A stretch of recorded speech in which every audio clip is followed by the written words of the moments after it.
Well, my amazing mechutin, Rabbi Uri Pilichowski, who's a great author in addition to all the teaching he does, etc. And he has many books. We've discussed some of them on the air over the years. And now, yesterday, he informed us that he just published his first children's book. And by the way, if you search his name on Amazon, it comes up immediately. Shuey and Saba Travel to Israel. About a grandfather who tells his grandson all about a trip they're going to take to Israel, why Israel is important to the Jewish people. Rabbi Uri Pilichowski, a pleasure to welcome you back to JM in the AM. Thank you for having me. Pleasure to have you. So, is this a result of you becoming a grandfather a couple of years back that you felt you're going to have to write this book, or this would have been on the agenda nonetheless?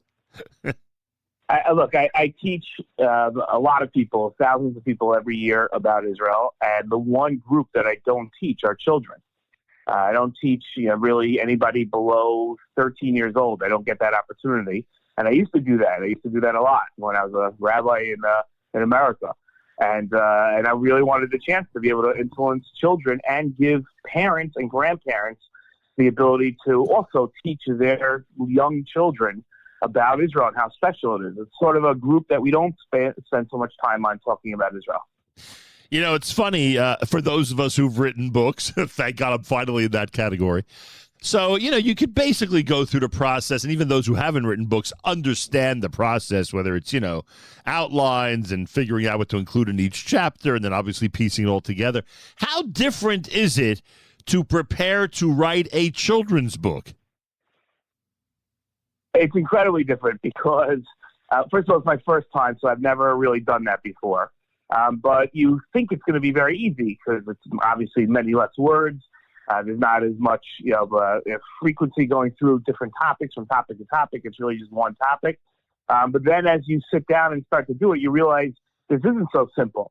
You really have to put yourself in the mindset of a child, while at the same time recognizing the child's not going to be the one reading the book. So you also have to have the interest of the adult. So it's got to be both. It becomes a lot more complicated than one that at least I originally thought it would be. Right, understood. Well, we've ordered ours already. We just didn't order. We didn't order it for two of our grandchildren. You want to guess which two we didn't order it for? I'm assuming it's the ones we share. Correct. I figured, hey, they've got enough of it in to get a free copy. I don't have to worry about them. So obviously we ordered it, but I haven't seen it yet. Are there illustrations? Like, did you have to deal with a photographer, illustrator? A lot of times children's books have no choice but to partner with someone who really does good artwork. Right. So here, that's the key to a good child's book, is obviously the artwork more than the words almost. Because to draw the child's attention, you really need to be showing them something, especially nowadays when so many kids are just put in front of a screen and they're used to constant attention being given to them and new images being shown to them. But really, I did not, and I know this is going to upset some people, I used AI. AI can now do all of this for us. So, and I'm not saying it's better or worse than an artist. I don't know. Yeah. But it came up with stunning images, and you could literally give it commands like, I want a picture of the Beit HaMikdash in Jerusalem, and it'll give you one. Yeah, look, this is the reality these days. I mean, we're all getting used to it, and that's a brilliant approach, a great way of doing it. So the book by Rabbi Uri Pilichowski, who's with us live via telephone, is entitled Shuey and Saba Travel to Israel. And the book's available. You go to Amazon, literally search Rabbi Uri Pilichowski. It's the first thing that comes up, and we're obviously highly recommend. A sight unseen, we're highly recommending it. How do you like that, folks? And is the young man named Shuey for any special reason? Because I know there is a pretty prominent Yehoshua in your life. Is there any special reason? Right. So, yeah, your son was my son-in-law, Yehoshua. I don't know if it was subconscious. I just like the name Shuey. I've had students with the name Shuey before. Right. I think it's a great name. But Yehoshua from Yehoshua and Tanakh is mentioned in the book. So there's Yehoshua, and between the two of us, you're the Saba, I'm the Papa. So I didn't. My kids were very taken by the fact that I used Saba instead of Papa. That's right. So I think it makes more. That's right. A lot of Segal references in this one. Exactly. I'll tell you, it's funny you say this about Yoshua, meaning the prophet, the leader of Israel. Because when our Yoshua, and I think I've said this to you, when our Yoshua moved to Israel, one of the people in our lives said to us, of course he was the first to move because Yoshua led the Jewish people to Israel, and now he's leading your family to Israel. And I thought that was really cute and really nice, and obviously you just alluded to it without realizing it. Exactly. But it's a great book for grandparents, for parents that really want to start teaching their children very young about that Israel is special to them. And is it all biblical? And I say it like that, meaning that you could toss in, even in a children's book, what the current situation is like, or that Israel's surrounded by enemies and things like this. There are ways of doing it. But is this strictly, Israel's simply a special gift by the one above to the Jewish people? No, so it does mention that, obviously, with a heavy focus on Torah and on Akash Baruch Hu giving us the land, but also talks about how we were sent out of the land for so long, and we really wanted to come back, and Israel was always in our hearts.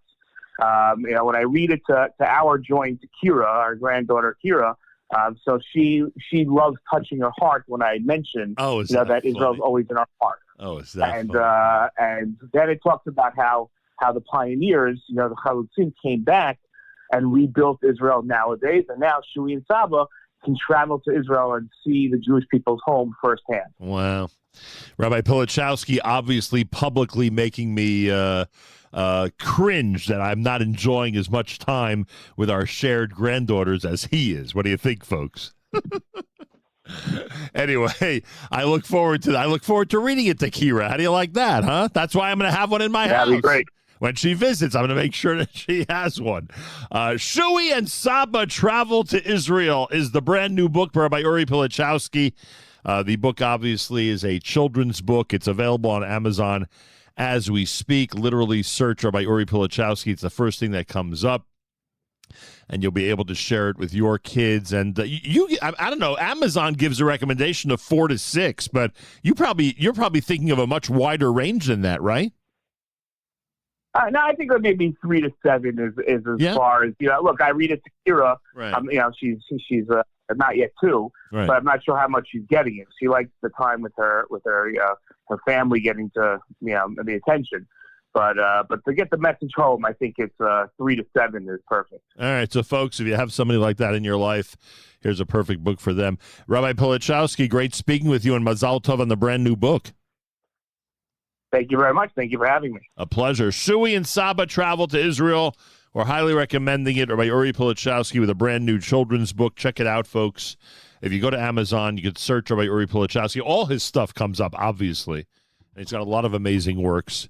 This is the first one that's geared to children. So check it out and take advantage. More coming up. You're listening to a Monday morning edition of JM in the AM.